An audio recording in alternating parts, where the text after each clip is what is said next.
Itxasobareak ez usten arriskua txikitu egin du. Favoritoek sofritu gabe lortu dute txartela. Denen ahotan ziren laurak, lehenengo bigarren, hirugarren eta laugarren izan dira. Ziabogan Oriok egin du denborarik onena, Hondarribiari eta Kaikuri segundu bat atera die eta Urdaibairi 3. San Juan, Portugalete eta Cabo da Cruz lanerdietan urrenez urren sailkatzeko bidean ziren eta hala gertatu da. Inork ez du bigarren luzean txarteli galdu. Postu batzuk aldatu dira, baina Ziabogako 7 azkarrenak izan dira onenak helmugan.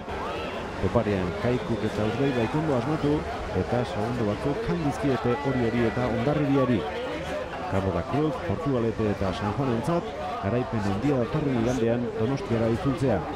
8. tiran, 7. urruti helmugaratu da, 12 segundora.